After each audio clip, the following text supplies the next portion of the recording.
반갑습니다. 차트 분석 차트시입니다. 지수 고점에서 변동성이 상당히 증가를 하면서 매매하기가 상당히 힘든데요. 하락의 이유를 살펴보면서 추후 어떠한 형태로 갈 수 있는지 점검해 보도록 하겠습니다. 최근에 하락과 상승한 이유를 살펴보도록 하겠습니다. 첫 번째 하락은 미니 선거 참패 때문에 하락이 있었죠.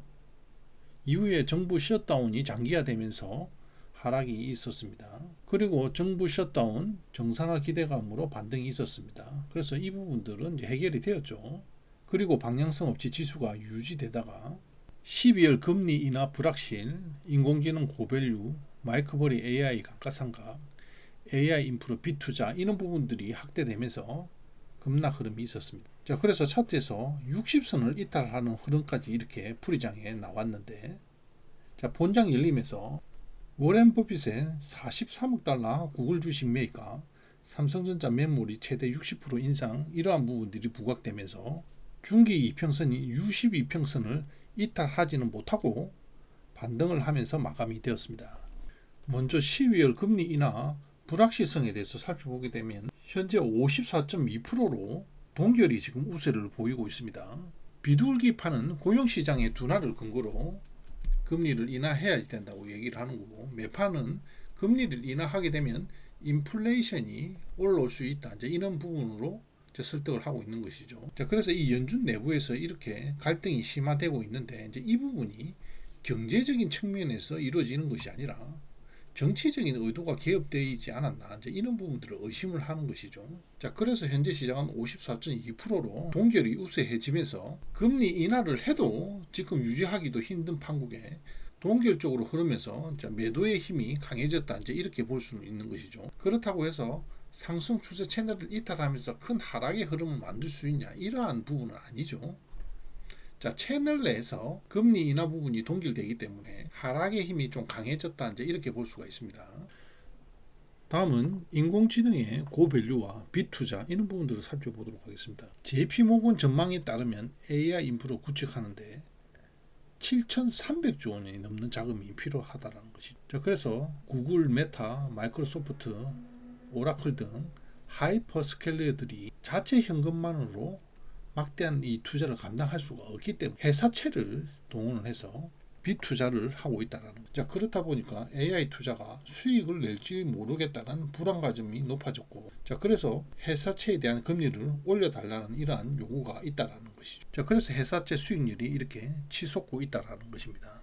AI 인프라에 투자 자금이 워낙 많이 들어가기 때문에 메타도 이제 회사채를 36조를 발행하려고 이제 하는데, 자, 메타 같은 경우에는 수익 구조가 광고 정도밖에 없기 때문에 이 부분을 감당할 수 있겠냐, 이래서 메타가 지금 현재 지수가 별로 좋지 않은 것입니다.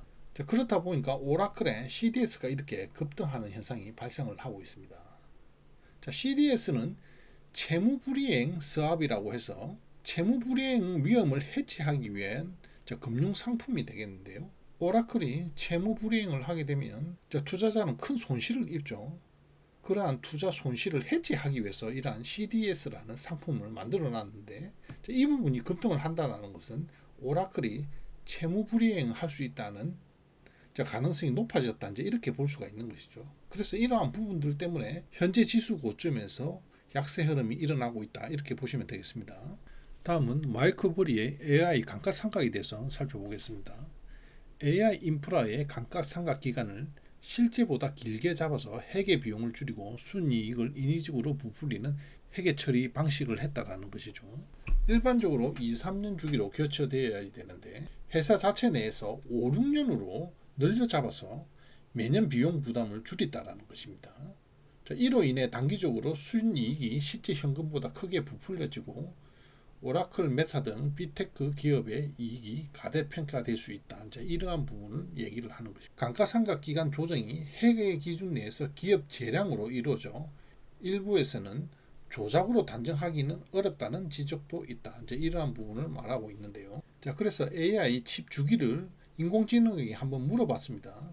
인공지능은 어떻게 대답을 하냐면 일반적인 상황 내에서는 3에서 5년 내에서 교체를 권장을 한다고 합니다. 마이클 버리도 당연히 막대한 자금을 숏을 쳤기 때문에 이러한 부분을 아주 자세하게 알아봤겠죠.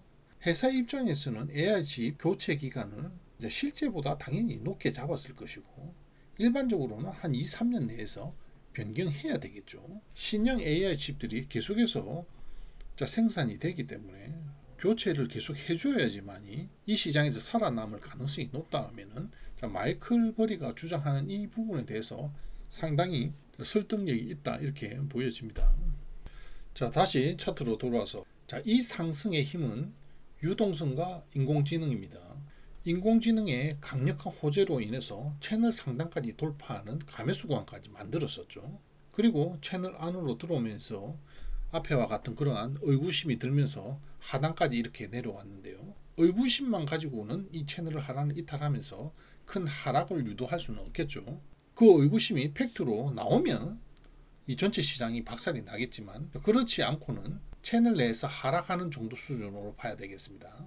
금요일 나온 이러한 호재도 채널을 유지하는 수준으로 보시면 되겠죠. 그러면 올해 기준으로 봤을 때 고점이 나온 것으로 보고 앞으로 남은 기간 동안 채널 하단을 유지를 하면서 이 부분 정도에서 마감이 될 것이고, 문제는 12월 금리 인하로 유동성이 공급되느냐 안 하냐에 따라서 높게 마감을 하느냐 아니면 낮게 마감을 하느냐 그 정도 수준으로 보셔야 되겠습니다. 현재 시장은 인공지능 부분이 대부분이 이제 선반영되어 있는 상태입니다. 선반영이 되어 있는 상태에서 시장이 확인하는 그런 상태라고 보시면 되겠죠. 이후에 상승 흐름을 이끌 수 있는 부분은 유동성 부분이 되겠는데요. 유동성 공급의 요소를 보면 이러한 형태로 유동성이 공급되고 있죠. 스테이블 코인 발행 이런 부분은 준비를 하고 있는 부분이고 나머지 부분들은 유동성이 거의 다 쓴 상태죠. 최근에 정부 셧다운이 있으면서 재정 지출이 활발하지 못했을 가능성이 높고 유동성이 축소되었다고 보면은 이번 하락에 그런 의미도 있었다고 보면은 정부 셧다운이 정상화되면 다시 재정 지출이 이루어지면서 시장의 유동성을 공급할 수 있다라는 측면에서 보면은 주가가 조금 더 상승할 수 있는 확률이 높아지겠죠. 12월에 금리 인하 부분인데요. 현재 부분은 동결이 이제 선반영되고 있는 부분이죠. 그런데 금리 인하를 하게 되면 상승 랠리가 나올 수 있다. 이제 이렇게 볼 수가 있겠습니다. 다시 일봉 차트로 돌아서 채널 하단을 지켜냈기 때문에 다음 주는 상승 흐름이 일어날 것이고 현재 조정 추세선이 이렇게 형성되고 있는데 위쪽으로 넘어가려면 이 조정 추세선을 넘어야 되겠죠. 지수가 강한 흐름으로 조정 추세선을 넘는 방법이 있겠고 기간 조정에 의해서 조정 추세선을 넘는 방법이 있겠습니다. 현재 시장은 좀 약세 흐름이 진행되고 있기 때문에 강하게 이렇게 돌파 흐름이 나타나기보다는 박스 흐름이 나타나면서 조정 추세선을 넘을 가능성이 높습니다. 조정 추세선을 일단 넘게 되면 위쪽으로 갈 수 있는 힘이 강력해진다 이렇게 보시면 되겠죠. 올해 고점은 가매수로 인해서 나왔다고 보면 이 구간 내에서 변동성이 증가되면서 마감될 것으로 이렇게 예상이 됩니다. 이것으로 영상 마치도록 하겠습니다. 감사합니다.